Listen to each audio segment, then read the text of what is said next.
Welcome, little dreamers, to a magical story time. Tonight, we're journeying to the enchanting world of Starville. Are you ready? Let's begin. Once upon a time, in a cozy little town called Starville, lived a little owl named Luna. Luna wasn't just any owl. She had the biggest, most curious eyes you've ever seen, and she loved to watch the night sky.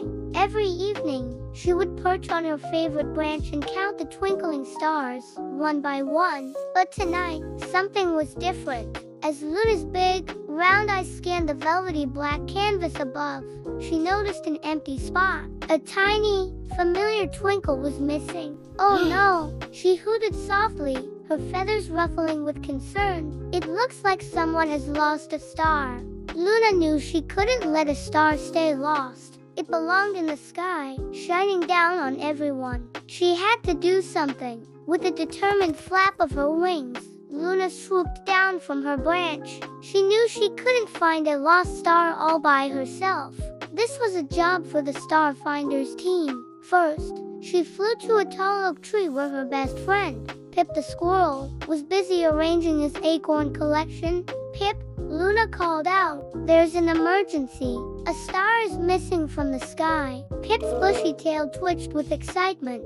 "A lost star? Count me in." Next, they scurried over to a cozy burrow where Benny the bunny was wiggling his nose, just about to fall asleep. "Wake up, Benny," Luna urged. "We have a cosmic mystery to solve." Benny's long ears perked up instantly. Lastly, they visited Tilly the turtle, who was slowly and steadily making her way to her favorite moon-gazing spot. When she heard the news, Tilly nodded her wise head. "A star needs our help," she said calmly. "Let's go find it." And so, the four friends set off on their grand adventure. Their first stop was the shimmering pond. The surface of the water glowed beautifully, reflecting all the stars in the sky like a liquid mirror. "Maybe it fell in here," Benny suggested, peering into the depths.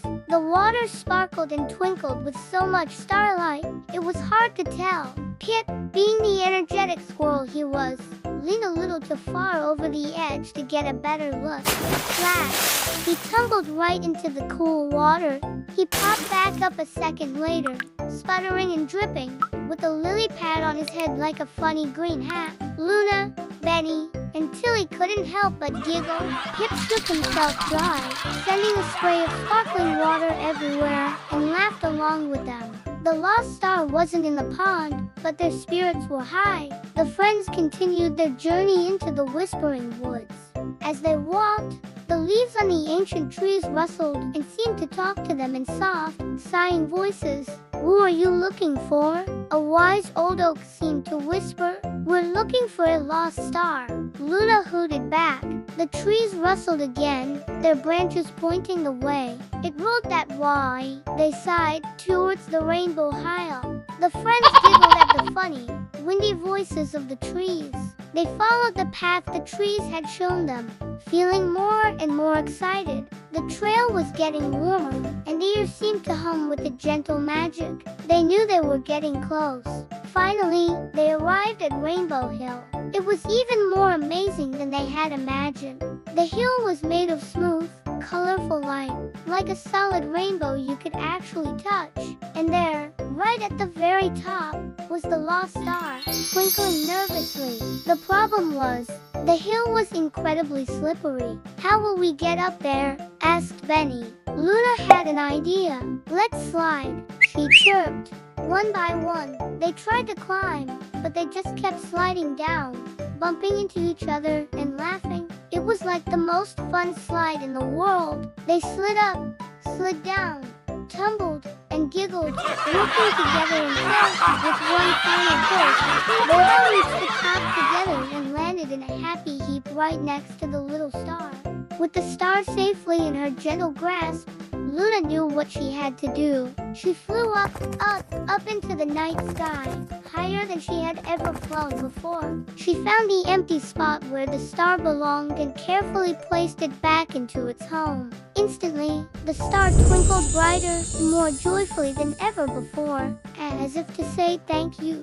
Down below, all the animals of the forest who had been watching cheered. The fireflies lit up in a dazzling display, and the sound of happy applause echoed through the woods. The sky was whole again, and it was all thanks to Luna and her wonderful friends. To celebrate their success, the four friends threw a mini dance party right there under the complete and sparkling sky. Pip did a spinning acorn dance. Benny hopped to a bouncy beat. Tilly did a slow, graceful shuffle, and Luna twirled and swooped in the air. They laughed and played, their hearts full of joy. Luna looked up at the star they had rescued, shining so brightly, and felt a warm, proud feeling spread through her chest. There was nothing better than helping a friend, especially a friend who twinkles. The night was perfect. As the moon climbed higher, the friends said their goodbyes. They were tired from their big adventure, but their hearts were full and happy. They all returned to their cozy homes, ready for a good night's sleep. Back on her favorite branch, Luna snuggled into her feathers. The sky above was filled with a brilliant blanket of sparkling stars, with none missing. As she drifted off to sleep, Luna smiled, dreaming of all the new adventures that tomorrow might bring. Thank you for joining us on this stellar adventure. Thank you for joining us on this stellar adventure. If you loved Luna's story, don't forget to hit the like button and subscribe for more magical tales. Sweet dreams, everyone.